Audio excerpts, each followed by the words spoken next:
모든 책임을 짊어지고 갈 것이라면서 대표직 사퇴의 뜻을 밝혔습니다. 네, 이와 함께 나라가 잘못 가는 것을 막지 못했다. 나라와 국민을 위해서 건강한 야당이 필요하고 또 인내를 가지고 통합당에 시간을 주시기를 희망한다고 소감을 밝히기도 했습니다. 네, 관련해서 저희 오늘 총선과 관련한 이슈 두 분의 전문가와 함께 이야기 나눠보도록 하겠습니다. 네, 최창렬 용인대 통일대학원 원장 그리고 이경수 전 새누리당 부대변인과 함께 이야기 나눠보도록 하겠습니다. 안녕하십니까? 안녕하세요. 안녕하십니까? 안녕하십니까?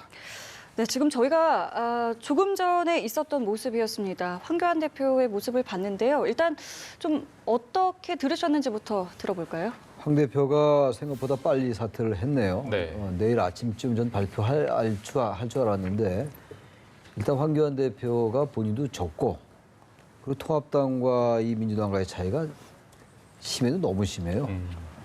이번에도 결국은 뭐 좀 다른 얘기입니다만 많은 사람들의 예측이 틀렸어요. 이렇게까지 차이가 나리라고 예상한 사람이 없었을 것 같아요. 네. 민주당이 승리하리라는 예상은 뭐 많이 했었습니다만 아무튼 황교안 대표는 이런 부분들에 대해서 어떤 지도력의 부재라든지 그리고 여러 가지 이제 인식의 한계 그리고 통합당 이전에 자유한국당 시절에 보여줬던 이런 지나친 강경투쟁이라든지 이런 부분들에 대한 책임을 지고 이제 물러날 수밖에 없었다는 생각이 들어요. 특히 이제 만약에 통합당이 패배하더라도 예. 좀 의석수가 차이가 적게 났다거나 또 종로에서 본인이 이겼다거나 설령 졌다 하더라도 말이죠. 그랬다면은 뭔가 그래도 대선 주자로서 역할이 있었을 텐데 네. 워낙 지금 저 상태에서는 당직을 내려놓지 않거나 대표직을 내려놓지 않은 도리가 없습니다. 저는 그래서 빨리 내려놓은 게 오히려 황교안 대표로서는 잘한 일이다라고 생각을 합니다. 네. 부대변인께서는 어떻게 보셨습니까? 일단 뭐 저 역시 선거 결과 출구조사가 발표가 되고 난 다음에 쭉 이제 그 언론사에서 결과가 쭉쭉 보도가 됐지 않습니까? 네네. 사실 저도 이렇게까지 결과가 너무 차이가 날 거라고 생각은 예상은 좀 못했습니다. 예. 네. 이제 어쨌든 간 선거에 대한 최종 책임은 예. 뭐 당 대표가 지는 것이기 때문에 당 대표가 책임을 지고 어떤 대표직에서 물러나는 거는 이제 불가피한 어떤 수순인데 네. 그럼에도 불구하고 이제 불과 대선이 이제 2년밖에 안 남았거든요. 네. 그런데 뭐 국민 여러분께서도 아시겠습니다만 어떤 뭐 대선 주자가 하늘에서 갑자기 뚝 떨어지는 경우는 없습니다.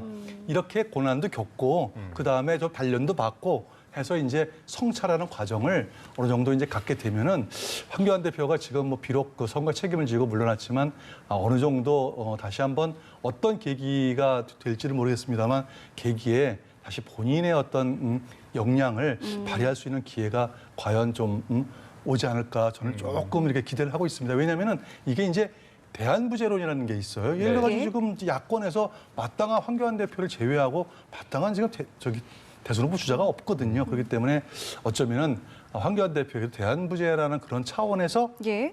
차기 대선에 어떤 역할을 주어지지 않을까 저는 이렇게 조심스럽게 전망을 해보겠습니다. 예. 네. 두 분께서 모두 이 사전투표 결과가 예상 밖이었다라고 공통되게 말씀을 해주셨는데요. 이번 총선의 잠정 투표율을 보니까요. 66%를 네. 넘는 66.2%를 기록을 했습니다. 글쎄 일단 투표율이 굉장히 높게 나왔는데 그 이유를 어떻게 좀 보시는지요? 그래서 이번 선거는 이제 그 준연동형 비례대표제를 이제 그 허점을 파고든 두 거대 정당이 위성정당을 만들었어요. 네. 그러면서 선거 과정 내내 어느 때 선거보다도 양대 진영이 충돌했던 그리고 양대 진영의 유권자들이 결집했던 그런 선거였거든요. 물론 이제 부동층과 무당파들이 좀 상당히 많이 있었다고는 그랬습니다만 어떤 선거가 대체로 박빙으로 한다라는 평가를 했던 거 아니었겠어요? 물론 이제 결과는 박빙전이 아니었던 거죠. 한쪽이 일방적으로 쏠렸던 선거이긴 합니다만 박빙으로 가면서 양대 진영이 결집하고 대립과 갈등 구도로 가면서 양대 유권자들이 결집한 결과가 투표율의 상승으로 나타났다고 보여져요. 그리고 이제 많은 예상이 또 틀렸어요. 투표율이 높았던 것도 뭐 이른바 샤이 보수가 집결했다 이런 얘기했는데 그런 건 있지 않았던 겁니다, 결과적으로. 네. 그러니까 다시 말하면 무당층이나 부동층이 상당 부분 민주당 쪽으로 쏠렸던 거죠. 대체로 탄핵 전에는 보수 쪽이 더 많았고 탄핵 이후에 진보 쪽의 숫자가 좀 많다가 이제 조국 사태를 거치고 이러면서 또 민주당의 많은 약점이 드러나면서 보수 대 진보의 이 균형이 좀 이루어졌다라고 봤었는데 예. 결국 코로나19라는 그 커다란 변수 때문에 민주당이 유리하게 작동한 것 같아요. 그러다 보니까 이제 보수도 결집하고 결집했는데 양대 진영이 최대한 결집한 선거다. 이 선거는. 그것이 결국은 투표율의 상승으로 나타났다고 보여집니다. 네, 어쨌든 뭐 거대 양당의 격돌 때문에 네. 높은 투표율이 나왔다고 예상을 하셨는데 네. 말씀해 주셨지만 코로나19라는 거대한 변수가 이번 총선에 있었습니다. 66% 굉장히 높게 나왔는데 어떤 게 가장 큰 원인이라고 보셨습니까? 일단 이 정당 또는 선거 여기에 관련해서 이제 그 프랑스의 유명한 정치학자 모리스 듀베르지라는 분이 계세요. 이분이 하신 유명한 말씀 중에 대표적인 게 이제 뭐냐면은 선거라고 하는 것은 덜 나쁜 쪽을 선택하는 거다. 그래서 이게 이제 소위 말하는 선거를 하다 보면 이제 프레임 전쟁이라는 게 생기는 거거든요. 네. 그래서 야권에서 이제 프레임 전쟁은 프레임 뭘로 가져가냐면 정권 심판론을 가져갔고 그다음에 이제 여권에서는 뭐 야당 심판론, 앤드 국정 안정론 이게 두 가지 프레임을 가져갔는데 코로나 사태에 의해서 완전히 정권 심판론이라는 프레임은 거의 좀 수그러드는 편이었고 오히려 국정 안정론, 정권 안정론이 훨씬 더 국민들에게 먹혔다. 예. 전 이렇게 보고 있어요. 그게 이제 문제는 그러다 보니까 이 두 개가 너무 세게 부딪히다 보니까 이제 그것이 시너지 효과를 일으켜가지고 코로나로 인해서 모든 정치적인 이슈가 다 파묻혔지만 오히려 코로나가 오히려 거꾸로 국민들을 투표장을 이끌어 나오게 된 이런 결과를 가져왔다. 그래서 오히려 예년에 비해 상당 부분 66%, 7% 가까운 투표를 나오는데 사실은 민주주의의 어떤 정당성을 이렇게 확보하기 위해서는 적어도 65% 이상 나와줘야 돼요. 65% 이상 나오지 않는 선거는 사실은 정당성을 확보하기 어렵습니다. 저는 굉장히 고무적이라고 보고요. 앞으로 이와 같은 높은 투표율은 계속해서 국민들의 어떤 주권을 행사하는 그런 차원에서라도 꼭 좀 이와 같은 전통이 이어지길 기대하고 있습니다. 예. 현재까지 나온 출구 조사만 보면요. 민주당이 과반을 차지할 것 같아요. 뭐 과반 정도가 아닌 것 같습니다. 지금으로 예. 봐서는. 그러니까 지역구도 150석이 넘는 것 같고 비례까지 합치면 거의 170석.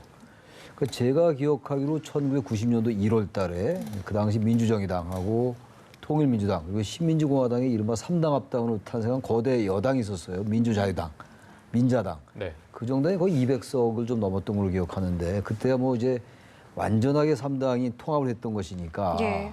그것과 비교할 수 없고 그 이후에는 저는 제 기억에 110석인 정당이 없어요. 기억이 아니라. 17대 선거 때 153석이었어요. 열린우리당이. 그다음에 18대 선거 때 이명박 정부 출범한 직후죠.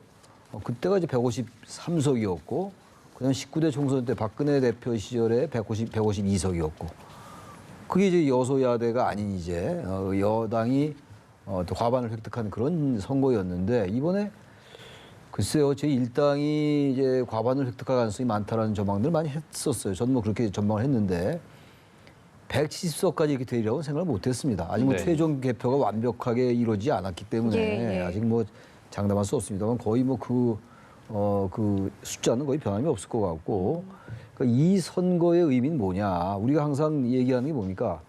그 국민들의 선택이 대단히 절묘했다라는 얘기를 많이 하잖아요. 이번도 절묘했던 것 같아요. 지난 선거 때 대체로 새누리당이 2위라고 예상했는데 4년 전입니다만 그때 어쨌든 졌어요. 불과 한 석 차이였습니다만. 그래서 많은 예측이 틀렸는데 이번에도 제가 아까 말씀드린 것처럼 이렇게 압도적으로 민주당이 유리할 줄 몰랐단 말이에요. 결국은 또 국민들의 선택을 예측하지 못한 거예요. 우리 집단지성이라는 게 다시 말하면 코로나19라는 변수가 이 코로나19에 대한 어떤 적절한 대응이 호평을 얻어서 예. 좋은 평가를 얻어서 이긴 것이라고 얘기할 수 있는 게 가장 기본적인 논점이고 전 또 하나는 다른 관점에서 볼 때 야당을 심판한 거로 봐야 돼요. 절대로 통합당이 이 부분을 놓치면 안 된다. 네. 왜냐하면 제가 항상 주장했던 게 탄핵 이후에 특히 자유한국당 시절에 얼마나 강경투쟁, 장애투쟁을 많이 했어요. 그 사회주의, 좌파 사회주의, 좌파 프레임 그게 항상 통합당이 한국당이 주장했던 그런 논리였거든요. 그러면서 이제 바른미래당과 합치고 중도 보수를 끌어들인 다면서 통합을 추진했던 거 아닙니까? 그런 다음에 미래통합당이 완성이 됐는데 예. 그 통합 과정에서 탄핵이라는 게 슬슬그머니 없어졌어요. 탄핵의 강이라는 걸 덮어버린 거였어요. 저는 그래서 유권자는 위대하기 때문에 항상 그러한 것들에 대한 심판 논리가 깔려 있었다. 근데 그거를 깔끔하게 매들 못 지었던 거예요. 그것과 코로나19에 대한 이 정부의 적절한 대처가 같이 맞물리면서 이렇게 압도적인 표차가 났다고 저는 생각을 합니다. 네. 민주당이 과반을 넘어서서 조심스럽게 170석 이상을 예측해 주셨습니다. 사실 지난 20대 국회에서 패스트트랙 지정을 둘러싸고 굉장히 잡음 아닌 잡음이 있었는데 지금대로라면은 범여권으로 넓혔을 때는 그 5분의 3 이상, 180석 이상이 나올 거라는 전망도 나오거든요. 여기에 대해서 어떻게 보십니까? 뭐 지금 저기 개표가 다 아직 안 끝났으니까 네. 좀 조심스럽습니다. 조심스러운데 특히 이번에는 이제 박빙 선거가 이제 많아가지고 끝까지 이제 다 완전한 100% 개표가 돼봐야겠습니다만 예. 그럼에도 불구하고 범여권 다시 말씀드려가지고 지금 현재 범여권 하면은 민주당하고 그다음에 정의당을 포함해서 이제 범여권이라고 할 수 있는데 거의 뭐 저기 그 국민당이나 뭐 저기 민생당은 거의 뭐 존재 자체를 찾아보기 어렵더라고요. 이번 저기 그 현재까지 결과를 보면 네네. 그렇다 하더라도 저는 180석을 과연 얻을 수 있을까 아마 한두 석은 빠질 거다.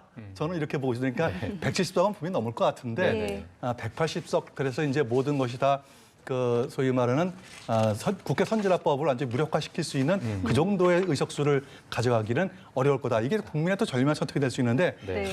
한두 석은 아마 제가 빠질 거라고 보고 그렇게 될 경우에는 또 다른 형태의 협치가 이루어지지 않으면은 국회는 또 다시 파행으로 굴러갈 수밖에 때문에 오히려 이 지금 여당이 많은 의석수를 가지고 있음에도 불구하고 그것을 가지고 오히려 다수의 힘으로 밀어붙이는 것보다는 역으로 협치를 통해 가지고 이끌어갈 때 불과 2년 남은 대선에서 좋은 국민의 선택을 얻을 수 있다. 그래서 협치가 중요하다 이럴 때일수록 네. 저는 그렇게 말씀드리고 싶습니다. 네, 맞습니다. 저희가 일단은 지금 출구조사 결과를 바탕으로 이제 이야기를 하는 거기 때문에 끝까지 이제 개표 결과를 지켜봐야 되겠고요. 조금 전에 이제 야당은 이제 어떤 야당 심판의 성격의 결과다라고 말씀을 해주셨는데 글쎄요, 황교안 대표도 조금 전에 사퇴 의사를 밝혔고요. 어떤 이유로 좀 유권자들의 마음을 얻지 못했다고 보시는지요? 저는 이제 크게 세 가지 정도로 이렇게 저기 단계별로 이렇게 이번 미래통합당의 실패 원인을 찾아요. 첫째는 공천 과정인데 공천 과정을 가만히 들여다보면은 김영호 공관위원장이 들어와가지고 상당히 잘하는 것처럼 보였지만 저희가 볼 때는 굉장히 미흡하다. 예를 들어가지고 이런 게 있습니다. 국민의당 출신들이 들어왔을 때는 이분들은 거의 경선이나 그런 과정 없이 거의 단독 공천을 가져버렸어요. 그분들 성공한 사람 한 사람도 없어요. 그러니까 그동안에 자유한국당 전통적인 보수의 가치를 지니고 있던 분들은 오히려 이번 공천 과정에서 닥쳤던 게 뭐 지붕 쳐다본다는 식으로 오히려 불이익을 받았다. 여기에 전통적인 보수층이 약간 실망했다는 부분이 있고 그다음에 두 번째는 마치 지역구 현역 의원들을 무슨 뭐 장기판에 조로 옮기듯이 마구 지역구로 옮기게 했어요. 네. 유일하게 성공한 사람은 그 대구의 주호영 의원 외에는 지역구를 옮기는 국회의원 중에서 현역 국회의원 중에서 성공한 사람이 있나요? 거의 없어요. 수도권에서 영남을 제외하고. 그러니까 이런 식으로 공천을 지금 우리가 꼭 장고해서는 안 되는 게 선거의 책임은 당 대표가 지는 겁니다. 공관위원장이나 공관위원이 지는 게 아니에요. 그럼에도 불구하고 공관위원은 무슨 커다란 벼슬이냐 한 양처럼 당의 의사를 무시하고 지 멋대로 놓고서 싹 빠져나간다? 그럼 그 책임은 누가 지죠? 당대표가 질 수밖에 없어요. 이런 형태에서의 어떤 공천 미스. 그다음에 마지막으로는 이건 조금 얼마나 영향을 미쳤는지는 나중에 저희가 이제 그 서베이를 해봐야 알겠습니다만 예. 막말 파동 끝에 가서 네. 특히 뭐 예를 들어 3040 어떤 인식의 문제를 제기했던 김대우 후보라든지 아니면은 그 세월호의 문제를 갖다가 거론해 가지고 그 문제가 일으켰던 차명진 의원이라든지 예. 이런 사람들의 막말 파동이 오히려 생각보다 부동층에게 많은 영향을 줬을 수도 있다. 그래서 이런 결과 나왔다. 저는 이렇게 분석하고 있습니다. 네. 일단 뭐 공천 잡음과 막말 파동까지도 정리를 해주셨습니다. 네, 당선이 유력시되고 있는 태구민 후보의 소감을 좀 들어봤는데요. 글쎄요, 저희한테 이제 태용호라는 이름이 조금 더 익숙하죠. 네, 그렇죠. 민주당 김성곤 후보와 붙었는데 결국에는 이제 당선이 유력시 된 것 같습니다. 결국은 뭐 강남 지역은 통합당의 텃밭이니까 저건 뭐 인물을 보기보다는 뭐 탈북민 이런 차원보다는 예. 정당 투표를 한 거로 봐야 됩니다. 물론 태용호 후보가 태국민 후보가 탈북자니까 아무래도 좀 보수 쪽에 뭐 어필하는 건 있다 하더라도요. 뭐 강남 주민들이 뭐 탈북자에 대해서 뭐 그렇게 그걸 보고 투표했다고 보지는 않고 특히 태용호 저분은 탈북민이라 하더라도 예. 북한의 이른바 엘리트 외교관이었어요. 그래서 저 부분은 통합당이 상당한 이른바 컨셉을 가지고 공천했던 지역이었잖아요. 이념적으로 뭔가 이제 보수의 결집을 유도했던, 그래서 다른 지역까지 파급 효과를 노렸던 공천이었기 때문에 당연히 뭐 태국민 후보가 이기라고 저는 생각을 했었어요. 네. 인물의 문제가 아니었고 예. 강남갑이란 지역의 성격 그리고 정당 투표 이 두 가지가 결합돼서 결국 태국민 후보가 탄생했다고 보여집니다. 네. 그리고 아까 대담을 조금 이어가자면 통합당이 좀 실패한 원인을 좀 짚어주셨는데 그럼 반대로 민주당이 이번에 좀 큰 격차로 승리할 수 있었던 원인은 어디에서 찾을 수 있을까요? 그 민주당이 아주 잘해서 전 이겼다고 보지 않아요. 일단 첫째로는 코로나19를 뭐 빼놓고 얘기할 수가 없겠죠. 네. 그리고 코로나 사태가 발생하기 전에 선거 결과가 통합당이 유리할 거라는 전망이 많았어요. 왜냐하면 지난해 조국 이슈가 있었고 또 그것과 이어서 청와대가 개입되는 그런 사건들이 있었어요. 울산시장 선거 개입 의혹 사건 이런 것들. 경제가 어렵고. 그러니까 어쨌든 간에 집권 3년, 4년 차에 이루어진 선거는 뭐 자연스럽게 정권평가, 중간평가론이 대두될 수밖에 없는 거란 말이죠. 그렇기 때문에 당연히 민주당이 불리할 것이다 라고 봤었는데 게다가 코로나 사태 초기에도 뭐 중국 유입을 막지 못했다. 그리고 대단히 이제 확진자가 급속도로 늘어나면서 민주당이 상당히 불리했었습니다. 그러나 이제 코로나19가 점점 진정되는 기미를 보이면서 해외에서 평가가 좋고 그런 와중에 제가 아까도 강조했습니다만 잠복한 변수도 있었어요. 잠복 변수라는 게 각 당에게 불리한 변수들. 그게 이른바 탄핵에 관련된 거였어요. 저는 그 부분을 놓치면 안 된다고 생각합니다. 민심이라는 게 그런 것도 완전히 있질 않아요. 물론 코로나19라는 변수가 모든 걸 빨아들이는 블랙홀의 역할을 했습니다만 어쨌든 민주당에게 불리한 요소, 야당에게 불리한 요소가 다 잠복하고 있었던 건데 역시 전 이 커다란 역사의 흐름으로부터 탄핵에 대해서 깔끔하게 정리하지 않은 것. 저는 그런 것도 굉장히 부동층에게 영향을 많이 준 거라고 생각을 합니다. 그런 것들이 아우러져서 결국은 민주당이 이긴 것이다 이렇게 보여지고 민주당이 절대로 교만하면 안 된다. 그런 말씀을 또 드리고 앞으로도 그런 말씀을 기회가 많이 있겠습니다만 그런 말씀을 드리고 싶습니다. 예. 21대 총선은 이제 제3당이 사라지고 이제 양강 구도가 펼쳐질 것으로 예상이 되고 있는데 그렇다면은 어떤 모습이 좀 보여질까요? 일단 저희 이번 기회에 꼭 제가 국민여러분께 말씀드리고 싶은 거는 예. 이 선거 제도는 말이죠. 권력 구조하고 궁합이 맞아야 돼요. 우리 흔히 하는 말로. 예를 들어가지고 우리나라는 이제 그래서 대통령제를 채택하고 있지 않습니까? 네. 대통령제 가장 궁합이 맞는 제도는 양당제입니다. 그런데 이제 그 쓸데없이 뭐 예를 들어가지고 군소정당 뭐 이렇게 해가지고 마치 그것이 정의냐 선이냐 이런 식으로 포장해 나가는 것 자체가 오히려 국정을 혼란하게 만들 수 있는 길이 된다라는 이런 말씀 드려서 오히려 4+1 체제에서 이번에 선거법 개정을 한 것 자체가 사실은 굉장히 커다란 실수였거든요. 그럼에도 불구하고 이 실수를 제대로 득표 전략에 활용하지 못한 어쨌든 그 통합당의 커다란 실책이 있다고 봐야죠. 어쨌든 간에 지금 뭐 어떤 국민들 선택에 의해서 양당제를 거의 뭐 굳혀서 주신 것 같습니다. 이럴 때일수록 가장 중요한 거는 양당제에서 가장 또 약점이 또 뭐냐면 끊임없는 갈등이거든요. 그래서 이 갈등을 잘 해결해 나가기 위해서는 원래 국정의 모든 책임은 여당이 지고 있습니다. 정부 여당이. 따라서 정부 여당이 끊임없는 인내심을 가지고 야당을 국정 안으로 파트너로 인정해주고 끌어들이고 그다음에 대화 타협을 하고 오히려 가진 사람이 조금 더 양보를 하는 이런 모습을 보일 때 오히려 국가의 발전 그다음에 의회 발전은 더욱더 이루어질 수 있다. 그래서 중요한 것은 협치의 모습을 누가 먼저 해줘야 되느냐. 이번에 그 일당이 압도적 일당이 될 것으로 예상되고 민주당이 좀 더 많이 좀 양보 좀 해달라라는 이런 말씀 드리고 싶습니다. 네. 일단 지역구 윤곽이 나오고 있는 상황인데 비례대표 같은 경우에는 뭐 내일 오전 늦으면 내일 오후에나 좀 확실하게 나올 것으로 예상하고 있습니다. 이게 뭐 수개표라서 일일이 손으로 해야 하기 때문에 더 오래 걸린다는 말도 있는데 이게 어떤 식으로 정확히 산출이 되는 거죠? 비례대표는 지금 53석이잖아요. 네. 47석이잖아요. 47석 중에서 30석은 이제 준연동형을 적용하는 것이고 17석은 이제 지금 현행 혼합형, 병립형으로 가는 거예요. 이른바 그래서 30석이 캡을 씌웠다는 거기 때문에 계산이 굉장히 복잡했다는 거 아닙니까? 네. 그러니까 다시 말씀드려서 연동형 비례대표제도 아닌 준연동형 비례대표제라는 아주 기발한 제도를 만들어낸 거예요. 게다가 특히 연동형 비례대표제는 세계적으로 그렇게 실시한 나라가 많지가 않죠. 단지 우리나라는 양당제라 하더라도 미국이나 영국처럼 그런 서로 보수와 진보가 보완하는 양당제가 아니라 적대와 혐오가 점철된 그런 양당제이기 때문에 다당제 또는 협치를 위해서 이 제도를 만드는 거였거든요. 패스트트랙 정국이 됐건 무엇이 됐건 간에. 예. 그래서 뭔가 이 제도가 갖는 장점들이 있어요. 그건 독일과 뉴질랜드가 대표적인 나라들이거든요. 독일 같은 경우는 지역구대 비례대표가 1대1입니다. 다들 아시겠습니다만. 일본 같은 경우 맨 처음 225대 75를 했다가 다시 현행대로 253대 47로 바꾼 겁니다. 게다가 준연동력. 예. 네. 이러다 보면 이 제도가 대단히 누더기가 됐다고 평가했는데 결국은 또 그것의 허점을 노려서 위성정당까지 만들었잖아요. 이 제도는 누구나 다 인정하는 거겠습니다만 절대로 고쳐야 됩니다.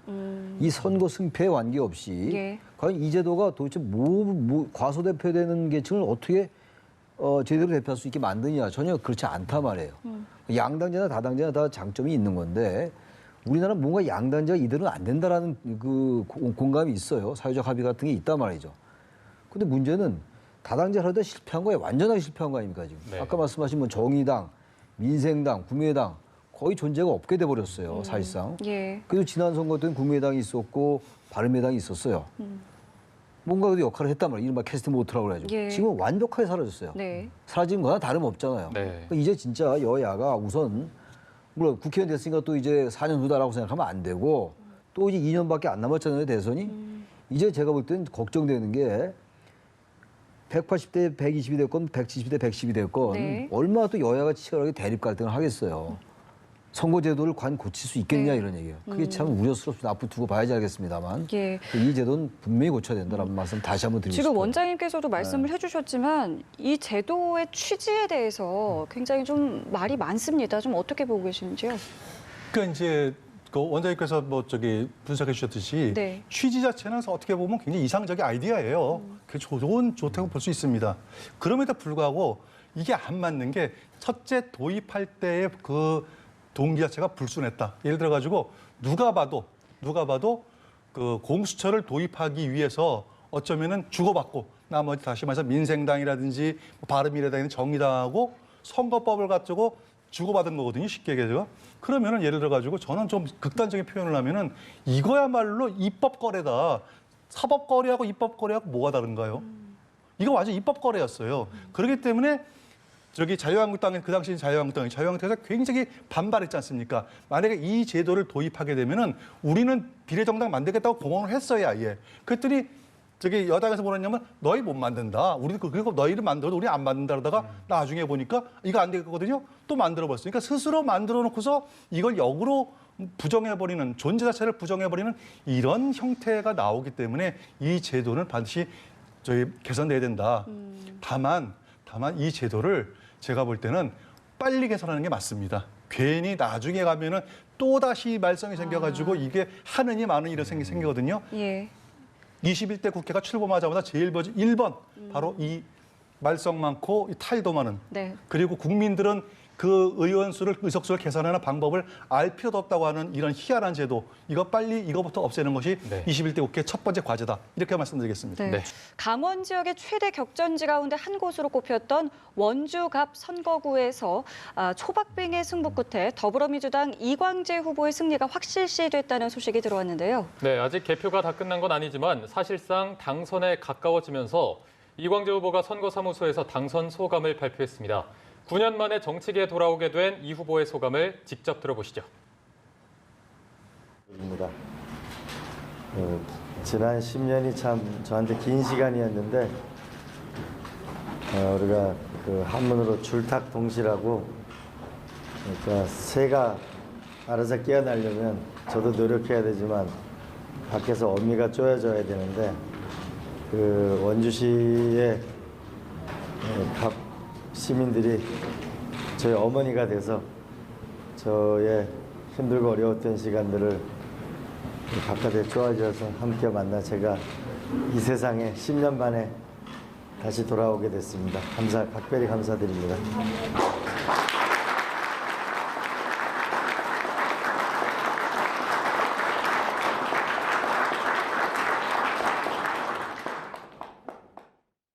네, 강원 원주갑 더불어민주당 이광재 후보의 당선 소감 함께 듣고 오셨습니다. 저희가 대담을 이어갈 텐데 아까 나왔던 비례 정당 관련해서 열린민주당 얘기를 한번 좀 해보도록 하겠습니다. 열린민주당에서 조금 의석을 상당히 가져오진 않을까 이런 여론조사 결과가 많이 나왔었는데 지금까지는 최대 3석을 얻을 것이라는 결과가 나왔습니다. 이 부분 어떻게 보십니까? 처음에는 이제 열린민주당이 사실은 이제 성공하느냐 실패하느냐에 굉장히 이제 논쟁이 좀 있었습니다. 네. 그 이유는 뭐냐면은 열린민주당의 기본적인 어떤 노선 자체가 조국 전 장관을 지지하는 분들이 주로 모여 있지 않느냐라는 이제 이런 느낌을 많이 주었거든요. 네. 그렇기 때문에 이 부분이 커지면 커질수록 오히려 선거에 코로나가 아닌 조국 프레임으로 불이 붙을 가능성이 있다 그래가지고 사실은 여당에서도 굉장히 여기를 누른 건 사실이에요. 네. 심지어는 뭐 내 자식이 아니다는 뭐 이런 얘기까지 뭐 나올 정도로 굉장히 누른 게 이 전략이 어느 정도 이제 주요를 했다. 이제 이렇게 보여지고요. 그 다음에 이제 막판에 누굽니까 공동 네, 정봉주 의원이요. 정봉주 의원이 좀 심한 말씀했어요. 그 예를 들어 거의 뭐 상스러운 소리까지 해가지고 예를 들어 물론 이제 그게 민주당을 향해서 한 얘기입니다만 그런 것들이 지지자들이 볼 때 아무리 그래도 이런 건 좀 너무 심한 거 아닌가라는 그런 것들이 오히려 정작 투표로 연결되지 못하고 실망감에 의해서 그런 것이 아닌가 저는 이렇게 보고 있습니다. 예. 네. 자, 그럼 이번에는 민생당을 좀 이야기를 해볼까요? 글쎄요, 지역구와 비례대표 모두 당선자를 내지 못할 가능성이 나오고 있습니다. 어떻게 보셨나요? 그 비례는 아까 보니까 한 2석 나오는 걸로 나와 있던데 지금은 어떻게 될지 모르겠어요. 예, 한번 저희가 네. 지켜봐야 되겠군요. 네, 지켜봐야 돼서 정확히 모르겠는데 예. 그것과 관계없이 예. 민생당이 탄생하게 된 그 경로가 대단히 복잡했잖아요. 대한신당, 민주평화당 그리고 더 거슬러 올라가면 이제 바른미래당까지 연결되거든요. 그러니까 이 부분은 더 거슬러 올라가면 이제 국민의당 때부터 출발하는 거 아니에요? 국민의당에서 이제 바른미래당 그리고 탈당에서도 바른정당에 나왔던 사람이 다시 또 복당하고 뭐 이런 여러 복잡한 과정을 거치면서 결국은 이제 민생당이 됐잖아요. 예. 근데 민생당은 의석이 많았어요. 그래서 지금 비례대표도 제일 상단에 위치했고 비례투표 용지도 이른바 통일기호도 3번이었단 말이죠. 그 의석수가 많았는데 그 의석수에 비해서는 뭐 너무나 지금 성과가 없단 말이에요. 다시 말하면 이 민생당도 사실은 더불어민주당에서 탈당해서 국민의당에 나오고 국민의당에서 여러 경로를 거친 건데 역시 이 부분도 거대 정당으로 수렴하는 이런 결과 때문에 나타난 거거든요. 사실 뭐 민생당 후보들은 다 호남 아닙니까? 100%. 그분들은 다 민주당 소속들이었어요. 근데 어쨌든 호남에서는 지난번 4년 전에는 국민의당에 다 밀어줬는데 이번엔 그렇지 않다라는 거잖아요. 그리고 지금 민생당에 이번에 출마한 호남에 출마한 후보들이 다 중진들이에요. 천정배 그리고 박지원 의원 그리고 유성엽 의원 등 어쨌든 맹장들이고 네. 그 지역구 기반이 탄탄한 분들인데 결국 이 부분은 정당 투표의 가장 커다란 징표 같아요. 민생당 같은 경우가. 그러니까 이건 인물 대결보다는 정당 대결이라는 거예요. 제가 계속 강조하는 것처럼. 예. 이게 양대 진영이 최대한 결집한 선거다. 그래서 제가 아까 투표율이 높았다고 말씀드렸는데 그런 상황 속에서 중간지대에 예. 그런 정당이 생존하기 대단히 어려운 거죠. 이 선거의 프레임이 그렇게 잡혀 있어서 나온 결과다라고 보여집니다. 한 가지만 제가 좀 예. 한 가지만 제가 좀 예, 우리 말씀하시죠. 교수님 거기다 좀 추가를 할게요. 민생당은 이제 저도 이제 유심히 관심 있게 이제 봤습니다. 근데 대한민국 선거에서 정당이 성공하려면 가장 중요한 첫 번째 조건이 뭐냐면은 바로 대통령 후보예요. 그러니까 유력한 차기 대선 후보를 보유하고 있느냐, 보유하고 있지 않느냐는 이게 굉장히 중요한 문제고, 이제 두 번째가 어떤 지역적 기반을 갖고 있느냐, 갖고 있지 않느냐 이제 이것이 뒤따라오는 건데요. 지금 민생당 같은 경우에는 명확한 대통령 후보를 보유하고 있지 않은 정당입니다.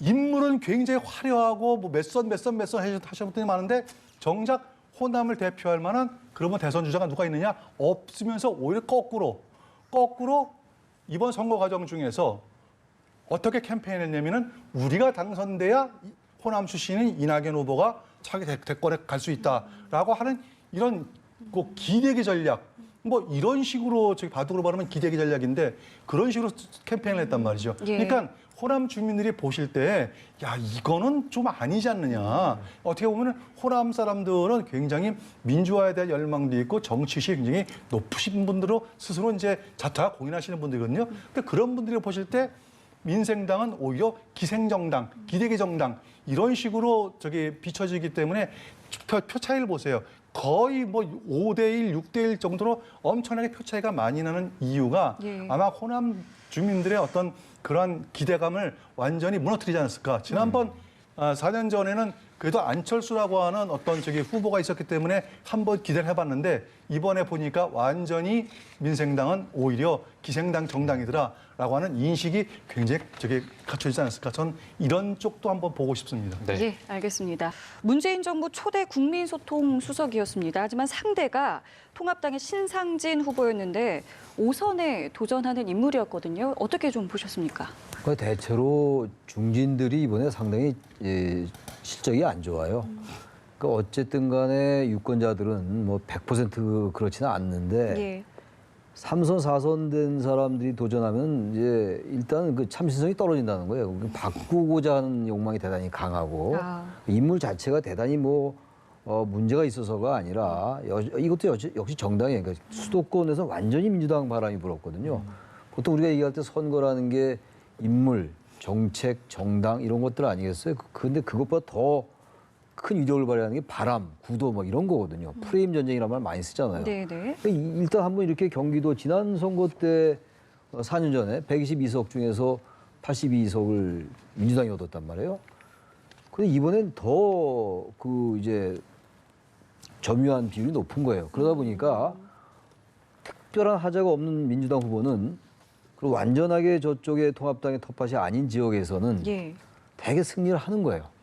그러니까 그거는 뭐 윤영찬 수석이 꼭 청와대에 있어서가 아니라 일단 신인이고 뭐 청와대 프레임도 있긴 있을 겁니다. 아마 대통령의 지지율이 높고 예. 이런 것도 있겠습니다만 그런 전반적인 바람이 이번에 완전히 수도권을 장을 했다라고 보여집니다. 네. 윤영찬 수석, 청와대 출신의 인사들 지금 이번 총선에서 성적이 어떻습니까? 글쎄요, 끝까지 개편도 하지 않아서 잘 모르겠어요. 제가 네네. 그것까지 다 파악을 안 했는데 좀 성능이 힘을 좋은 것 실어주는 같아요. 모습을 예. 저희가 많이 볼 수 있었잖아요. 윤건용 수석 같은 경우도 뭐 지금 거의 이기고 있는 것 같고, 네. 글쎄요 지금 뭐 방금 윤영찬 수석도 그렇고 김의겸 같은 분은 대변인인데 그거 이제 열린민주당의 이제 네. 후보라서 뭐 그쪽은 이제 당선권에 안 들은 것 같고. 아무래도 그 청와대 출신이라는 게 조금 더 힘을 뭐 어느 실어주는 면이 정도 있었을 거예요. 이제 그 보탬이 됐을 거예요. 예. 알겠습니다. 자, 그러면요. 저희가 두 분께서는 개인적으로 이번 총선에서 좀 어느 지역구에 좀 관심을 가지셨는지도 여쭤보고 싶은데요. 어느 지역구였는지도 말씀해 주실까요? 뭐 즉 대부분의 국민들이 모두 저기 다 아시다시피 예. 네. 이제 주요한 것들 다 관심이 비슷비슷하실 거예요. 네. 가장 첫 번째 무조건 종로죠. 예. 종로는 이제 일단 저 차기 현재 기준으로 볼 때 차기 대선에 선호도 1, 2위를 다투는 이제 후보가 정면으로 저기 만났지 않습니까? 그러니까 종로가 제일 이제 관심 있는데 오히려 황교안 후보가 조금 상당히 역부족이었다라는 생각이 들고요. 그다음에 두 번째는 저는 동작을, 을들의 전쟁이라고 하는 네. 동작을을 굉장히 예. 봤는데 동작을은 상당히 저는 좀 의아스러웠어요. 지금까지 생각보다 조금 왜냐하면은 나경원 후보 같은 경우에는 그 지역을 상당히 이제 좀 이렇게 인지도가 뭐 뛰어나고 그다음에 예를 들어 이수진 후보 같은 경우에는 사실 신이지 않습니까? 예. 그다음에 온 지도 얼마 안 됐고 그런데 지금 결과가 이제 어떻게 될지 아직은 뭐 끝까지 저기 개표가 다 완료돼 봐야 알겠습니다만 예. 그런 점에서 볼 때 상당히 통합당의 어떤 중진들이 어떤 무덤이 되는 선거가 이번 선거가 아닌가 수도권에서 그래서 상당히 조금 안타깝습니다. 네. 원장님께서는 어떤 지역으로 좀 유심히 뭐 보셨어요? 저도 마찬가지죠. 뭐 동작을 관심이 깊었고 광진을 같은 경우 예. 고민정 후보하고 이제 오세훈 후보 같은 경우 예. 고민정 후보는 뭐 여권이 거의 총력을 기울이다시피 했잖아요. 뭐 총화력을 마지막에 집중을 했는데 그 결과도 지금 어떻게 되는지 모르겠어요. 지금도 엎치락뒤치락 하고 있는 건지. 네, 저희도 좀 예, 나오면 다시 봐야지 알 말씀을 것 같아요. 드릴게요. 그건 뭐 개표가 끝나면 알 수 있는 거니까. 예. 그 동작을 그렇고 광진을 그렇고 또 수성갑 같은 경우 수성을도 그렇고 말이죠. 부산 같은 경우도 그렇고 뭐 굉장히 많죠. 뭐 한두 개가 아니에요. 예. 그거야말로. 예. 네, 구로 을 지역이었습니다. 복심 대 자객의 대결이다라고 굉장히 관심을 많이 모았고요. 사실은 이제 윤건영 후보의 상대 후보가 한국당의 김용태 후보였습니다. 자객을 자청한 삼선이다. 뭐 이런 이야기 있었는데요. 좀 어떻게 보셨습니까? 사실은 이제 뭐 김용태 의원이 거기 가게 된 거는 본인은 이제 불출마 선언을 하신 분이거든요. 그리고 김용태 의원은 이제 저기 그 양천을이 원래 선거구인데 네. 양천을이 사실은 진보 진영에 굉장히 유리한 그 저기 정치 환경을 가지고 있어요. 근데 거기에서 이제 계속해서 당선됐던 거는 순전히 김용태 의원의 특유의 부지런함, 성실함 이걸로 이제 개인 쉽게 우리가 얘기하는 이제 개인기로 커버했던 분이거든요. 근데 그런 분이 이제 이번에 사실 불출마 선언을 했는데 윤건영 후보가 딱 내려오니까 여기를 이제 막으려고 해서 이제 차출된 겁니다. 당이 일종의. 이제 출마를 거뒀죠. 예. 사실은 저 같으면은요 불출마 선언을 했으면은 불출마 선언을 끝까지 가는 게 맞다고 봐요. 네, 그거를 예를 들어 가지고 자기가 불출마 선언을 했는데 다시 그걸 번복해 가지고 지역구로 옮겨서 간다고 하는 것은 사실 그 지역의 유권자에 대한 예의는 아닌 걸로 저는 보여져요. 아마 그런 점에서 김용태 의원이 가지고 있는 그 특유의 장점들을 하나도 보여주지 못한 선거였다, 이번 선거는. 그런 점에서 오히려 김용태 후보한테는 좀 아쉬운 감이 많이 드는 그런 선거였다고 저는 그렇게 보고 있습니다. 네. 지금 뭐 지역구의 좀 판세를 보면 신인들의 약진이 좀 보인다 이렇게 볼 수 있을 것 같습니다. 뭐 이수진, 배현진 두 신인이 굉장히 약진을 하고 있고 광진, 을로 가보면 또 민주당의 고민정, 통합당의 오세훈 후보가 맞붙고 있는데 신인 대 중진의 대결입니다. 어떻게 좀 보십니까? 그래서 아까도 잠깐 말씀 나온 것처럼 뭔가 바꾸겠다는 욕망들이 강해요, 유권자들은. 네. 그래서 대체로 보면은 과거 선거의 경우도 현역 교체율이 높은 정당들이 많이 이겼어요. 이른바 이제 물갈이라는 표현을 많이 쓰잖아요. 인물 교체죠, 예. 말하자면. 인적 예. 쇄신이에요, 쉽게 얘기해서. 그러니까 국회의원을 3번, 4번 한 분들은 그 인물 자체가 대단히 문제가 있어서가 아니라 시인들에 대한 그 유권자들의 관심이 있어요. 참신성 같은 거. 그런 점 때문에 상당히 중진들이 어려웠던 게 아닌가라는 생각이 들고 또 하나가 나경원 원내대표, 전 원내대표죠. 이런 후보도 나경원 후보 같은 경우는 이제 원내대표 했었잖아요. 패스트트랙 정부에서. 그때 상당히 강경한 발언이라니 강경한 행태를 많이 보였었어요. 저는 그런 점들이 유권자들의 기억 속에 남아 있을 거라고 생각합니다. 그러니까 이게 유권자들의 평가가 대체로 보이지 않는 다수의 평가라는 게 우리가 집단지성이다 이런 표현을 많이 쓰는데 네. 굉장히 예측 못한 결과가 만들어내는 게 바로 그런 것들이에요. 당장 우리 눈앞에 보이는 변수를 얘기를 많이 하잖아요. 네. 코로나19만 얘기하고 그러는데 물론 네. 굉장히 큰 변수이면 틀림없습니다. 그럼에도 불구하고 그 저변에 깔려있는 그런 어떤 모습들 이런 것들을 있는 그대로 받아들여야 돼요. 보수 측에서 이걸 또 다시 무슨 뭐 선거제도는 잘못된 것이고 양쪽 정당이 다 아주 잘못 운영한 거예요.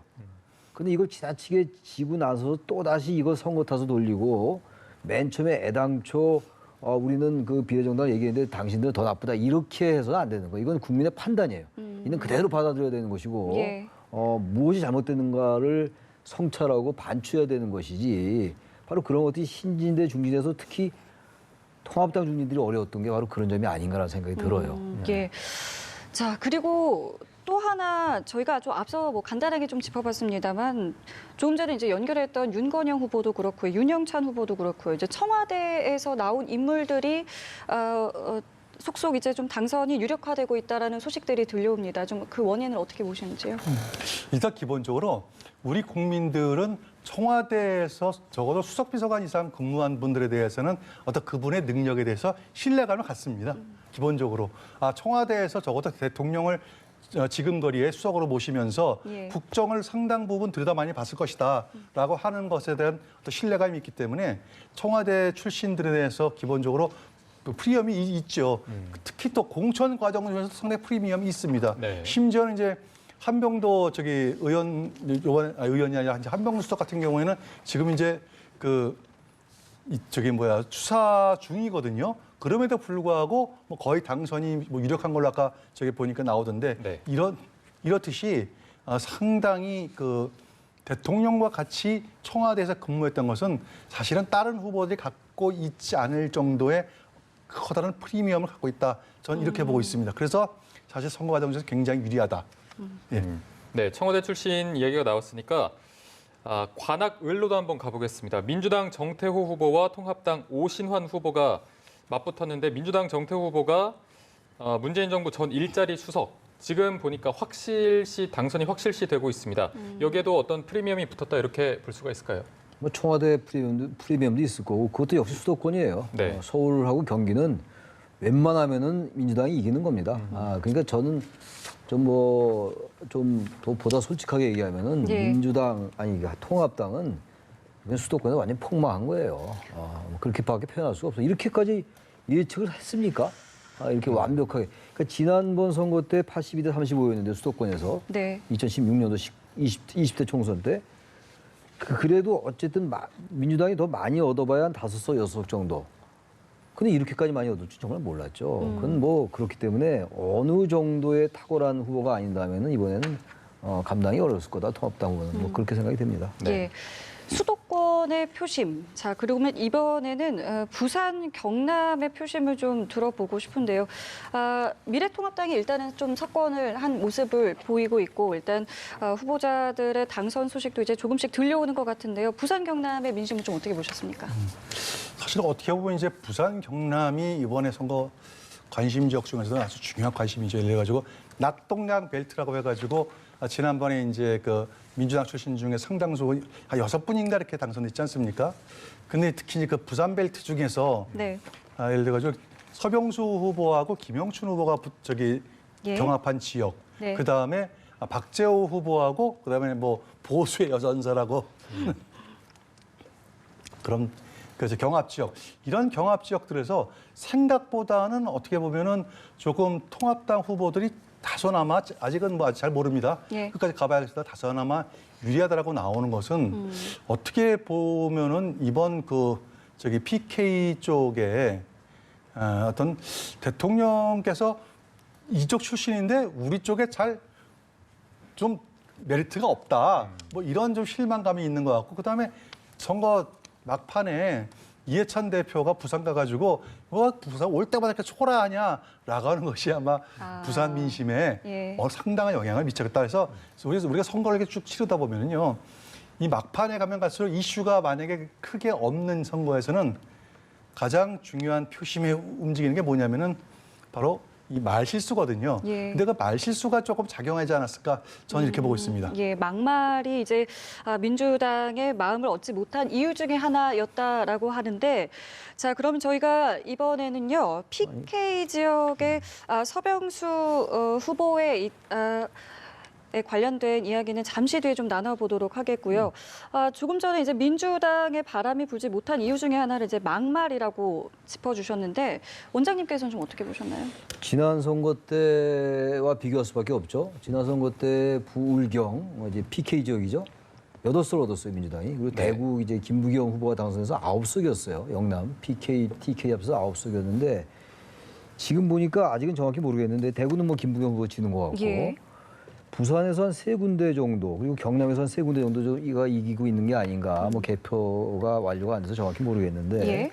원래 예상은 워낙 이제 양대 진영이 격돌하는 선거이기 때문에 PK에서 민주당이 대단히 어려울 거라는 예상을 많이 했었어요. 예. 그 지난번에 8석 얻었는데 대구 빼고 8석 얻었는데 이번에 제가 말씀드린 대로 된다면 6석을 얻는 거예요. 그 이거는 뭐 민주당이 절대로 막말로 졌다고 할 수가 없는 지역이죠. 이 지역은 생각보다 굉장히 선전한 거예요 민주당이. 네, 오히려 예. 그렇게 봐야 될 겁니다 이거는. 네. 지난번에 비해서 거의 못 얻을 거다 이렇게 봤는데 지난번과 같은 거의 6석을 얻는다고 전제한다면 예. 지난 20대 때 8석 얻었으니까 부울경에서 6석을 얻게 된다면 이거는 뭐 굉장히 큰 성과죠. 게다가 혼합 싹쓸이했죠. 예. 수도권 압승했죠. 예. 그 180석 얘기가 나오는 거예요. 그러니까 범진보가 예측 못했던 결과가 나올 확률이 높아진 거죠. 네. 이게 부산 지역에서는 사하구 을도 조금 관심을 모았는데 민주당 이상호 의원 그리고 통합당 조경태 후보가 맞붙었습니다. 지금 조경태 후보가 당선 확실히 떴고요. 이번이 4번째 리턴 매치로 좀 관심을 모았는데 어떻게 보셨습니까? 그렇게 사실은 이제 어떻게 보면 조경태 후보는 거꾸로 민주당에서 이제 통합당 쪽으로 옮겨오신 분이잖아요. 네네. 근데 제가 그쪽에 살고 있는 지인한테 물어보니까 조경태 의원이 생각보다 지역구 관리를 그렇게 열심히 한다는 얘기를 들었어요. 그렇군요. 그래서 어떻게 보면 중진 의원답지 않게 철저하게 지역 밀착형 정치를 많이 하더라. 그래서 아마 그런 것들이 그 지역 그러니까 당 정당을 옮겨서도 당선될 수 있는 그런 토대를 마련하는 것은 아닌가 하는 첫 번째 그 이유를 들겠고요. 두 번째 이유는 예. 아마 이번에 PK 쪽에서 불었던 어떤 이제 저기 통합당의 바람 이런 것들이 어느 정도 거기다 되게 가되지 않았을까 저는 이렇게 보고 있습니다. 그 사흘은 이른바 낙동강 벨트거든요. 네. 우리가 낙동강 벨트라고 하는 지역이 부산, 경남에서 9곳이에요. 9곳인데 지난 선거 때 낙동강 벨트에서 5곳 얻었어요. 민주당이. 예. 그리고 이제 부울경에서 8석 중에서 낙동강 벨트 5석을 얻은 거예요. 예. 근데 지금 우리 이 대변인 말씀처럼 이 사흘은 낙동강 벨트임에도 불구하고 지난번에도 조경태 후보가 이겼거든요. 그러니까 이건 굉장히 관리를 잘한다고 볼 수밖에 없어요. 네. 네, 지금 이 시각 부산 진갑 통합당 서병수 후보의 소감을 좀 들어봤습니다. 4선을 지낸 전 부산시장이고요. 일단 부산시장 선거에서 이제 낙선을 하면서 이번 총선에서 재기를 꿈꾼 모습인데 글쎄요, 앞으로 좀 어떤 모습을 보여줄까요? 그래서 부산 진갑도 어느 지역구 못지않게 네. 관심 많이 끈 지역구입니다. 상대방 후보가 이제 김영춘 후보니까 김영춘 후보가 아까 말씀드린 이제 그 낙동강 벨트에서 이긴 낙동강 벨트는 아니죠. 김영춘 후보는 낙동강 벨트 아니에요. 경남 쪽이니까 예. 부산 진구갑이었죠. 진구갑이어서 여기는 예. 낙동강 벨트로 포함되지 않아요 일단. 그러나 어쨌든 김영춘 후보는 민주당의 아주 중요한 자산이고 그 어느 지역보다 관심을 끌었는데 이 부분 역시 대체로 예상은 서병수 후보 쪽이 이길 거라는 예상을 좀 했던 것 같아요. 그리고 결국 여기도 결국은 서병수 후보가 이제 부산시장도 했고 예. 지역구 기반이 탄탄하죠. 김영춘 후보도 마찬가지입니다만. 예. 그러나 여기는 어쨌든 PK 지역에서 진영 논리가 많이 작동한 지역이다. 그래서 결국은 서병수 후보가 이길 가능성이 이겼다라고 볼 수 있는 거겠죠. 예. 그러니까 김영춘 후보 같은 경우에는 이제 글쎄요, 문재인 정부에서 초대 해양수산부 장관도 했고요. 현역 의원이기도 하기 때문에 굉장히 좀 팽팽하게 봤거든요. 사실은 누구나 다 이제 팽팽하게 볼 수밖에 없는 그런 구도였습니다. 예, 예. 네. 뭐 아시다시피 서병수 후보 같은 경우에는 물론 이제 부산시장을 역임하셨지만 이분의 원래 지역구는 진갑이 아니거든요. 그렇죠. 그러다가 이제 갑자기 진갑 쪽으로 이제 김영춘 후보의 대항마로 이렇게 차출돼서 왔기 때문에 조금 어렵지 않나 저는 오히려 거꾸로 서병수 후보가 좀 어렵지 않나 저는 그렇게 예상은 좀 했었어요. 만약에 그 표 차이가 나더라도 아주 근소한 예를 들어 가지고 뭐 1000표 안쪽에서 아마 승부가 날 수도 있겠다라고 초박빙으로 저는 이렇게 계산을 했는데 네. 조금 결과는 지금 뭐 당선 유력한 것으로 이렇게 나타나니까 뭐 할 말은 없습니다만 사실은 어떻게 보면 민주당에서 볼 때 유력한 차기 대선 후보 중에 한 명인 대구의 김부겸 그다음에 부산의 김영춘 두 후보를 잃어버린 것도 이번 선거에서 상당히 아쉬운 부분이다. 저는 이렇게 보고 있습니다. 네. 이제 그 부분이 그러니까 굉장히 중요한 대목인 것 같아요. 그러니까 뭐 어느 정당에 누가 이겼다라는 차원을 떠나서 기본적으로 이른바 우리가 지역주의라고 얘기하는 거. 우리나라 정치에 뭐 지역주의는 계속 이제 지탱이 되고 있는데 예. 그 지난 선거 때는 호남에서 이정현 후보가 이겼고 새누리당에 예. 또 대구에서 김부겸 후보가 이겼고 뭐 낙동강 벨트 아까 얘기했습니다. 부울경에서 8명이나 이겼단 말이에요. 이번에 예. 어떤 김부겸, 김영춘 대단히 상징적인 인물인데 그러니까 예. 졌어요. 이게 참 지역주의라는 게 더 강화됐다 결과적으로. 이게 결국 양대 진영이 지나치게 한쪽으로 수렴하니까 이런 현상이 나타났다고 보여지는 거죠. 예, 알겠습니다. 네, 지금 이 시각 부산 진갑 통합당 서병수 후보의 소감을 좀 들어봤습니다. 4선을 지낸 전 부산시장이고요. 일단 부산시장 선거에서 이제 낙선을 하면서 이번 총선에서 재기를 꿈꾼 모습인데 글쎄요, 앞으로 좀 어떤 모습을 보여줄까요? 그래서 부산 진갑도 어느 지역구 못지않게 네. 관심 많이 끈 지역구입니다. 상대방 후보가 이제 김영춘 후보니까 김영춘 후보가 아까 말씀드린 이제 그 낙동강 벨트에서 이긴 낙동강 벨트는 아니죠. 김영춘 후보는 낙동강 벨트 아니에요. 경남 쪽이니까 예. 부산 진구갑이었죠. 진구갑이어서 여기는 예. 낙동강 벨트로 포함되지 않아요 일단. 그러나 어쨌든 김영춘 후보는 민주당의 아주 중요한 자산이고 그 어느 지역보다 관심을 끌었는데 이 부분 역시 대체로 예상은 서병수 후보 쪽이 이길 거라는 예상을 좀 했던 것 같아요. 그리고 결국 여기도 결국은 서병수 후보가 이제 부산시장도 했고 예. 지역구 기반이 탄탄하죠. 김영춘 후보도 마찬가지입니다만. 예. 그러나 여기는 어쨌든 PK 지역에서 진영 논리가 많이 작동한 지역이다. 그래서 결국은 서병수 후보가 이길 가능성이 이겼다라고 볼 수 있는 거겠죠. 예. 그러니까 김영춘 후보 같은 경우에는 이제 글쎄요, 문재인 정부에서 초대 해양수산부 장관도 했고요. 현역 의원이기도 하기 때문에 굉장히 좀 팽팽하게 봤거든요. 사실은 누구나 다 이제 팽팽하게 볼 수밖에 없는 그런 구도였습니다. 예, 예. 네. 뭐 아시다시피 서병수 후보 같은 경우에는 물론 이제 부산시장을 역임하셨지만 이분의 원래 지역구는 진갑이 아니거든요. 그렇죠. 그러다가 이제 갑자기 진갑 쪽으로 이제 김영춘 후보의 대항마로 이렇게 차출돼서 왔기 때문에 조금 어렵지 않나. 저는 오히려 거꾸로 서병수 후보가 좀 어렵지 않나 저는 그렇게 예상은 좀 했었어요. 만약에 그 표 차이가 나더라도 아주 근소한 예를 들어가지고 뭐 1000표 안쪽에서 아마 승부가 날 수도 있겠다라고 초박빙으로 저는 이렇게 계산을 했는데 네. 조금 결과는 지금 뭐 당선 유력한 것으로 이렇게 나타나니까 뭐 할 말 없습니다만 사실은 어떻게 보면 민주당에서 볼 때 유력한 차기 대선 후보 중에 한 명인 대구의 김부겸 그다음에 부산의 김영춘 두 후보를 잃어버린 것도 이번 선거에서 상당히 아쉬운 부분이다. 저는 이렇게 보고 있습니다. 네. 그 부분이 그러니까 굉장히 중요한 대목인 것 같아요. 그러니까 뭐 어느 정당에 누가 이겼다라는 차원을 떠나서 기본적으로 이른바 우리가 지역주의라고 얘기하는 거. 우리나라 정치 뭐 지역주의는 계속 이제 지탱이 되고 있는데 예. 그 지난 선거 때는 호남에서 이정현 후보가 이겼고 새누리당에 예. 또 대구에서 김부겸 후보가 이겼고 뭐 낙동강 벨트 아까 얘기했습니다. 부울경에서 8명이나 이겼단 말이에요. 이번에 예. 어떤 김부겸, 김영춘 대단히 상징적인 인물인데 둘 다 예. 졌어요. 이게 참 지역주의라는 게 더 강화됐다 결과적으로. 이게 결국 양대 진영이 지나치게 한쪽으로 수렴하니까 이런 현상이 나타났다고 보여지는 거죠. 예, 알겠습니다. 네, 지금까지 경기 성남 분당갑의 통합당 김은혜 후보의 소감 들어보셨습니다. 상대 후보가 이제 민주당의 김병관 후보였고요. 김은혜 후보의 경우에는 이제 기자와 앵커로 이제 활동을 한 뒤에 이명박 정부에서 청와대 대변인을 지내면서 대중적인 인지도는 상당히 높았습니다. 하지만 여론조사 결과는 좀 치열한 접전을 좀 보였는데요. 결국은 김은혜 후보가 당선이 이제 확실시 된 것 같습니다. 원래 그 분당은요, 사실은 보수 입장에서 볼 때는 천당 위에 분당이라고 할 정도로 사실은 보수 텃밭입니다, 과거부터. 쭉 텃밭이었는데 지난번 선거에 사실은 이제 뒤집힌 거거든요.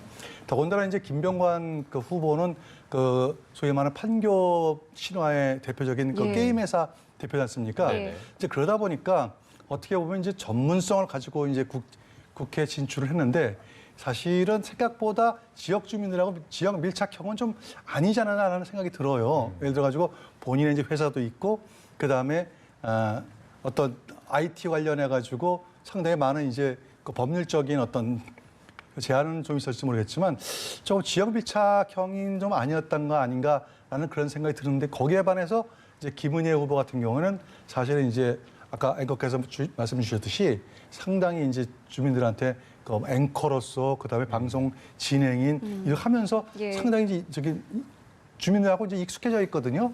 그런 점에서 조금 다소 점수를 좀 높게 받지 않았을까 이렇게 보여지고 있습니다. 네. 성남 분당갑 통합당 김은혜 후보. 그럼 이번 결과 어떻게 보고 계세요? 경기도에서 지금 통합당이 이길이라고 예상되는 데가 3군데, 4군데 정도 되는 걸로 지금 알고 있어요, 네. 제가. 근데 오늘 분당이 2군데예요, 지금. 분당갑 분당을. 그러니까 분당이라는 지역이 우리 지금 앞서 말씀하신 것처럼 굉장히 보수적인 지역이에요. 과거에 2011년도에 손학규 대표가 이제 그 당시 강재섭 대표를 누른 적이 있었어요. 네. 예. 그리고 나서 거의 임태희 후보가 이제 분당을 과거 임태희 전 장관 같은 경우 분당을 소속이었고 지난 선거 때 이제 무소속으로 나와가지고 표가 갈렸어요. 그래서 이제 김병 후보가 당선이 됐었는데 예. 이번에는 결국 김병 후보가 졌습니다. 분당을에서는 분당 가면 이제 방금처럼 김은혜 후보가 이긴 것 같고 예. 어쨌든 분당이 이번에 확실하게 보수의 텃밭이라는 걸 다시 한번 확실하게 보여줬다라고 보여지네요. 네. 예. 자, 그리고 저희가 앞서 이제 정진석 후보의 소감까지 들어봤는데요. 정진석 후보 같은 경우에는 이제 이번 이제 총선으로서 5선이 네. 됐습니다. 집권당의 원내대표도 했고요, 국회 사무총장도 했고 정무수석의 경험도 있었지만 이제 상대 후보가 민주당의 박수현 후보였기 때문에 또 상당히 관심을 모았는데 그 결과 좀 어떻게 보셨습니까? 그래서 박수현 후보도 인지도가 굉장히 높죠. 청와대 예. 대변인 했었고. 네. 그리고 뭐 상당히 장래가 촉망되는 그런 정치인이었는데 이번에도 굉장히 각축이었어요. 박수현 후보하고 정진석 후보하고. 게다가 이제 정진석 후보는 또 지금 통합당의 중진이란 말이에요. 대개 이번에 통합당의 중진들이 굉장히 고전했는데 예. 일단 그렇지 않았다는 네. 거예요. 그리고 박수현 후보는 아주 참신한 신인이고. 근데 아무튼 간에 이 충남 지역은 지난 2016년도에도 5대 5였어요. 절대 어느 쪽에 표를 안 몰아줍니다. 예. 어쨌든 간에. 그래서 이제 충청도의 민심이 전체 민심이다. 그래서 충청도의 민심이 바로미터다 이런 얘기 예. 많이 하는 거 아니에요? 예. 이번에 어쨌든 이 지역은 역시 충청도답게 어느 쪽에 확실하게 이렇게 치우치지 않은 것 같아요. 네네. 어쨌든 정진석 후보의 어쨌든 그 지역구 관리 이런 것들이 뭐 통했다고 봐야 되겠죠. 결과론적인 다 얘기입니다. 예. 네. 아까 저희도 뭐 지도로 봐서 지역구별로 봐도 뭐 부산, 경남 쪽은 통합당이 좀 우세하고 호남 쪽은 민주당이 우세한 걸로 나왔는데 말씀해주신 대로 충남, 충북은 충청권 지역은 굉장히 박빙인 걸로 보이고 있습니다. 그렇습니다. 충청권 지금 판세 어떻게 보고 계십니까? 여론조사 전문을 하시는 분들이 이제 흔히 뭐 술자석에서 하는 얘기 이런 얘기했습니다. 제일 알 수 없는 곳이 충청도 민심이다. 네. 그래서 뭐 저기 좀 방송에 좀 적합하지 않습니다만 지가 뭐 안압류하고 이렇게 충청 사투리를 하면 그걸로 이제 끝난다 하는 정도로 사실은 어떻게 보면 참 민심을 알 수 없는 곳이 이제 충청도 민심이거든요. 예. 그러니까 많이 이제 본심을 많이 숨기시는 거죠. 숨기다 보니까 사실은 여론조가 잘 안 맞는 곳이 충청도다 하는데 그럼에도 불구하고 아까 저기 그 정진석 후보하고 박수현 후보 저기 예. 거기도 정진석 후보나 박수현 후보 두 분 다 이제 공주 출신이거든요. 예. 네. 그렇기 때문에 표는 아마 거의 비슷하게 나왔을 거예요, 공주에서는. 아. 근데 어디가 이제 변수가 되냐면은 그 옆 부여 복합이니까 청양이죠. 부여하고 청양에서 이제 저기 표를 누가 많이 받냐가 중요한데 네. 부여하고 청양이 아마 충청도에서 제일 보수적인 동네예요. 아, 이제 그렇군요. 그러다 보니까 조금 그 정진석 후보한테 좀 유리하게 좀 작용하지 않았을까. 저는 이제 그렇게 보고요. 그 다음에 충청도는 의외로 이 충남 정서하고 또 충북하고 정서가 완전히 다릅니다. 예를 들어 가지고 뭐 TK, PK 정서 다르고 그 다음에 뭐 거기는 뭐 비슷하다고 하고 그 다음에 호남도 전남, 전북은 다 비슷하다고 하는데 정말 전형적으로 민심이 다른 것이 바로 충남북이에요. 그래서 어떻게 보면은 이제 충남은 약간 보수적인 것이 많고 충북은 외래 상당히 진보적인 성향을 갖춘 곳이 오히려 충북이 있습니다. 이제 그러다 보니까 오히려 충남은 거의 비슷하게 나오는데 충북에서 어느 당이 좀 더 선전하냐에 따라 가지고 충청도의 바로미터가 움직여가는 하나의 이제 그 잣대로 예. 저희가 판단해 볼 수 있는 기준이 되는 것 같습니다. 예, 알겠습니다. 동작을에서는 민주당 이수진 후보의 당선이 이제 확실시되고 있다라는 소식이 들어오고 있습니다. 상당히 이제 좀 경합 지역으로 주목을 많이 받았었거든요. 좀 어떻게 보셨는지요? 아까도 제가 잠깐 이제 그 을들의 전쟁이라고 하는 이제 예, 동작을하고 그다음에 광진을 소위 말해 을들의 전쟁이거든요. 그 중에서 이제 동작을 같은 경우에는 이제 나경원 후보하고 정치 신인이자 뭐 법관의 이제 후배라 할 수 있는 이수진 후보하고 이제 두 분이서 아주 경합을 이제 심하게 경합을 하셨는데 네. 동작 구민들이 보실 때에는 오히려 이수진 후보를 갖다 지지한 게 아니라 나경원 후보에 대해서 조금 비토를 한 게 아닌가 하는 저는 역으로 예. 그런 생각을 해봅니다. 왜냐하면 이수진 후보는 본인이 무엇을 할 정도로 이렇게 충분한 시간 갖지는 않았거든요. 네. 거기에 비해서 나경원 후보는 이제 동작 주민들이 충분히 이제 그동안에 저희 봐왔기 때문에 그런 것인데 이제 왜 그러냐면은 예를 들어 가지고 나경원 후보가 사실은 원내대표가 되고 난 이후에 사실은 그 이후에 이제 황교안 대표가 당대표가 됐거든요. 예. 그러다 보니까 당의 경험이 거의 부족한 황교안 대표를 장외 투쟁으로 이끌고 나간 사람이 오히려 거꾸로 나경원 후보 원내대표예요. 네네. 그러니까 예. 이제 그러다 보니까 오히려 국민들이 볼 때 장외 투쟁에 대해서 다소 실망하는 이제 그런 것들이 아마 이번 나경원 후보에 대해서 조금 비토 쪽으로 결과가 나온 게 아닌가. 저는 이런 분석도 한번 해보고 싶습니다. 예. 네.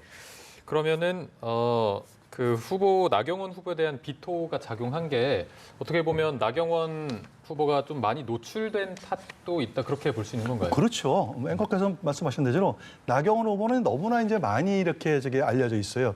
특히 이제 그 대표적으로 지난번 지방선거 때 예를 들어 1억짜리 미용실 예. 사건부터 시작, 네. 피부과 사건부터 시작해서 너무나 많이 이런저런 어떤 마타도아도 있었고 하다 보니까 그런 것들이 자꾸 몸에 쌓여 있으니까 나경원 후보는 이제 거기에 대해서 조금 다소 이제 약간 좀 반응이 좀 격하게 나오죠, 거칠게.